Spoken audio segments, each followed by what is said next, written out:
ಕೃಷ್ಣರಾಯರ ಹಾಗೂ ಶ್ರೀಮತಿ ಸರಸ್ವತಿ ಬಾಯಿಯವರ ಸುಪುತ್ರರಾಗಿ 4 ಜುಲೈ 1942ರಲ್ಲಿ ಸಾಂಸ್ಕೃತಿಕ ನಗರ ಮೈಸೂರಿನಲ್ಲಿ ಜನಿಸಿದರು. ಸುಸಂಸ್ಕೃತ ಸಂಪ್ರದಾಯಸ್ಥ ಬ್ರಾಹ್ಮಣ ಕುಟುಂಬದಲ್ಲಿ ಗಮಕ ವಿದ್ವಾಂಸರೆನಿಸಿ ಗಮಕ ಕ್ಷೇತ್ರದ ದಿಗ್ಗಜರೆನಿಸಿ ಪ್ರಖ್ಯಾತರಾಗಿದ್ದಾರೆ. ಪ್ರಾರಂಭಿಕ ಹಾಗೂ ಉನ್ನತ ಶಿಕ್ಷಣವನ್ನು ಮೈಸೂರಿನಲ್ಲಿ ಪಡೆದಿರುವ ಶ್ರೀಯುತರು ಮೈಸೂರು ವಿಶ್ವವಿದ್ಯಾನಿಲಯದಲ್ಲಿ ಜಲವಿಜ್ಞಾನದಲ್ಲಿ ಸ್ನಾತಕೋತ್ತರ ಪದವಿಯನ್ನು ಗಳಿಸಿದರು. ಅದರಲ್ಲೂ ಸ್ವರ್ಣ ಪದಕ ಗಳಿಸಿದ್ದು ಇವರ ಸಾಧನೆಯ ಕಿರೀಟದಲ್ಲಿ ಒಂದು ಸ್ವರ್ಣಗಿರಿಯಾಗಿದೆ. ವೃತ್ತಿಯಲ್ಲಿ ಕರ್ನಾಟಕದ ನೀರಾವರಿ ಇಲಾಖೆಯಲ್ಲಿ ತುಂಗಭದ್ರಾ ಯೋಜನೆ, ಹೇಮಾವತಿ ಯೋಜನೆ, ಹಾವೇರಿ ಜಲಾನಯನದ ಅಚ್ಚುಕಟ್ಟು ಅಭಿವೃದ್ಧಿ ಪ್ರಾಧಿಕಾರಗಳಲ್ಲಿ ವಿವಿಧ ಹುದ್ದೆಗಳನ್ನು ಅಲಂಕರಿಸಿ ಕೃಷ್ಣರಾಜ ಸಾಗರದ ಇಂಜಿನಿಯರಿಂಗ್ ಸಿಬ್ಬಂದಿ ತರಬೇತಿ ಸಂಸ್ಥೆಯಲ್ಲಿ ಪ್ರಾಧ್ಯಾಪಕರಾಗಿ ನಿವೃತ್ತರಾದರು. ಈಗಲೂ ಕೃಷ್ಣರಾಜ ಸಾಗರದ ಇಂಜಿನಿಯರಿಂಗ್ ಸಿಬ್ಬಂದಿ ತರಬೇತಿ ಸಂಸ್ಥೆ ಸಂಪನ್ಮೂಲ ವ್ಯಕ್ತಿಯಾಗಿ ಕಾರ್ಯನಿರ್ವಹಿಸುತ್ತಿದ್ದಾರೆ. ಪ್ರವೃತ್ತಿ ಚಿಕ್ಕಂದಿನಿಂದಲೂ ಸಂಗೀತ, ಸಾಹಿತ್ಯ, ಗಮಕ ಕಲೆಗಳಲ್ಲಿ ಆಸಕ್ತಿ. ಗಮಕ ಕಲೆಯಲ್ಲಿ ಹೆಚ್ಚಾದ ಪರಿಶ್ರಮ. ತಂದೆಯವರೇ ಗಮಕದ ಗುರುಗಳು. ವಾಚನ, ವ್ಯಾಖ್ಯಾನ, ಪ್ರವಚನ ಮಾಡುವ ಸಾಮರ್ಥ್ಯ ಹೊಂದಿದ್ದಾರೆ. ಆದಿಕವಿ ಪಂಪನ ಕಾವ್ಯದಿಂದ ಹಿಡಿದು ಆಧುನಿಕ ಮಹಾಕಾವ್ಯಗಳಾದ ರಾಷ್ಟ್ರಕವಿ ಕುವೆಂಪು ವಿರಚಿತ ಶ್ರೀ ರಾಮಾಯಣ ದರ್ಶನಂ, ಬಿ.ಕೃ. ಗೋಕಾಕರ ಭಾರತ ಸಿಂಧು ರಶ್ಮಿ, ಪೂತಿನ ಅವರ ಶ್ರೀ ಹರಿಚರಿತೆ, ಸುಜನಾ ಅವರ ಯುಗಸಂಧ್ಯಾ ಮುಂತಾದ ಕಾವ್ಯಗಳನ್ನು ವಾಚನ ಮಾಡುವ ಸಾಮರ್ಥ್ಯ ಹೊಂದಿದ್ದಾರೆ. 3 ದಶಕಗಳಿಂದ ಮೈಸೂರು ಆಕಾಶವಾಣಿಯಲ್ಲಿ ಕಾರ್ಯಕ್ರಮ ನೀಡುತ್ತಿರುವುದು. ಕಾವ್ಯವಾಚನ, ವ್ಯಾಖ್ಯಾನ, ಚಿಂತನ ಕಾರ್ಯಕ್ರಮಗಳನ್ನು ನೀಡುತ್ತಾ ಬಂದಿದ್ದಾರೆ. KGF ರಾಯಚೂರಿನಲ್ಲಿ ಕನ್ನಡ ಸಾಹಿತ್ಯ ಪರಿಷತ್ತಿನ ಆಶ್ರಯದಲ್ಲಿ ಗಮಕ ತರಗತಿಗಳನ್ನು ನಡೆಸಿ ಮೈಸೂರು ಜಿಲ್ಲಾ ಪ್ರತಿನಿಧಿಯಾದ ಶ್ರೀ ಕೃಪಾ ಮಂಜುನಾಥ್ ಮೊದಲುಗೊಂಡು ಮುಂತಾದವರನ್ನು ಹುರಿದುಂಬಿಸಿ ಪ್ರೋತ್ಸಾಹಿಸುತ್ತಿದ್ದಾರೆ. ಹಲವಾರು ಶಿಷ್ಯರನ್ನು ತರಬೇತುಗೊಳಿಸಿದ್ದಾರೆ.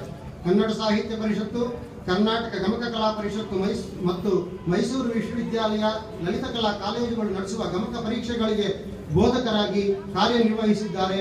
ಪರೀಕ್ಷಕರಾಗಿ ಕೆಲಸ ಮಾಡಿದ್ದಾರೆ.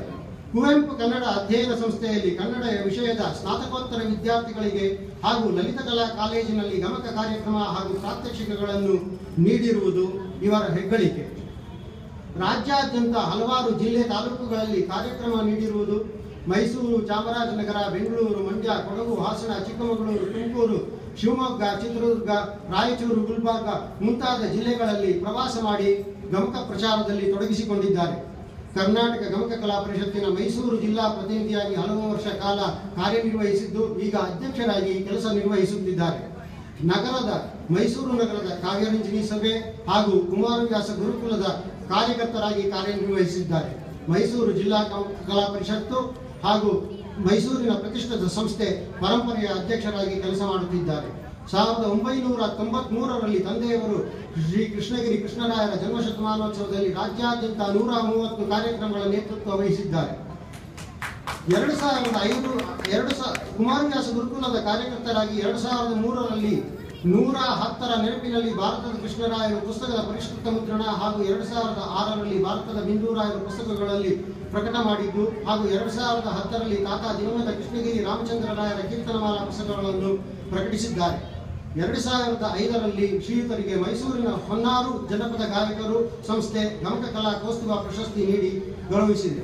2006ರಲ್ಲಿ ಶಿವಮೊಗ್ಗ ಜಿಲ್ಲೆಯ ಹೊಸಹಳ್ಳಿಯಲ್ಲಿರುವ ಗಮಕ ಕಲಾ ಪರಿಷತ್ತು ಗಮಕ ಗಂಟೀರವ ಬಿರುದನ್ನು ನೀಡಿ ಗೌರವಿಸಿದೆ. 2007ರಲ್ಲಿ ತ್ಯಾಗರಾಜ ಗಾನಸಭಾದಿಂದ ಕಲಾದೀಪ್ತಿ ಬಿರುದಿನೊಂದಿಗೆ ಸನ್ಮಾನ ನಡೆದಿದೆ. 2008ರಲ್ಲಿ ಹೊಯ್ಸಳ ಕರ್ನಾಟಕ ಸಂಘದಿಂದ ಸುವರ್ಣ ಹೊಯ್ಸಳ ಪ್ರಶಸ್ತಿ ಪಡೆದಿದ್ದಾರೆ. 2009ರಲ್ಲಿ ಮೈಸೂರಿನ ಮುಕ್ತ ಅಕಾಡೆಮಿ ದಶಮಾನೋತ್ಸವದ ಸಂದರ್ಭದಲ್ಲಿ ಪುರಸ್ಕರಿಸಿದ್ದಾರೆ. 2011ರಲ್ಲಿ ಮೈಸೂರಿನ ನೂಪುರ ಸಾಂಸ್ಕೃತಿಕ ಕಲಾವಿದರ ಸಂಸ್ಥೆಯಿಂದ ನೂಪುರ ಪ್ರಶಸ್ತಿ ಪ್ರದಾನ ಪಡೆದಿದ್ದಾರೆ. 2012ರಲ್ಲಿ ಲಯನ್ಸ್ ಕ್ಲಬ್ ಮೈಸೂರು ಸೇವಾರತ್ನ ಬಿರುದಿನೊಂದಿಗೆ ಸನ್ಮಾನಿಸಿದ್ದಾರೆ. ಇತರೆ ಹಲವಾರು ಸಂಘ ಸಂಸ್ಥೆಗಳಿಂದ ಈಗ ಸನ್ಮಾನಗೊಂಡಿದ್ದಾರೆ. ಈ ಸಮ್ಮೇಳನಾಧ್ಯಕ್ಷ ಪೀಠ ಅಲಂಕರಿಸುವ ಸಂದರ್ಭದಲ್ಲಿ ಅವರಿಗೆ ಕಿರೀಟಪ್ರಾಯವಾಗಿ ಕರ್ನಾಟಕ ಸಂಗೀತ ನೃತ್ಯ ಅಕಾಡೆಮಿಯ 2015ರ ಕರ್ನಾಟಕ ಕಲಾಶ್ರೀ ಪ್ರಶಸ್ತಿಯನ್ನು ಡಿಸೆಂಬರ್ 19ರಂದು ಪ್ರದಾನ ಮಾಡುವ ಮೂಲಕ ಕರ್ನಾಟಕ ಸಂಗೀತ ನೃತ್ಯ ಅಕಾಡೆಮಿಯು ತನ್ನ ಗೌರವವನ್ನು ಹೆಚ್ಚಿಸಿಕೊಂಡಿದೆ ಎಂದರೆ ತಪ್ಪಾಗಲಾರದು. ಶ್ರೀಯುತ ಕೃಷ್ಣಗಿರಿ ಕೃಷ್ಣರಾಯರ ಸುಪುತ್ರರಾದ ಶ್ರೀ ರಾಮಚಂದ್ರ ಅವರಿಗೆ ಅಭಿನಂದನೆ ಸಲ್ಲಿಸುವ ಮೂಲಕ ನಾನು ವಿರಮಿಸುತ್ತೇನೆ. ನಮಸ್ಕಾರ.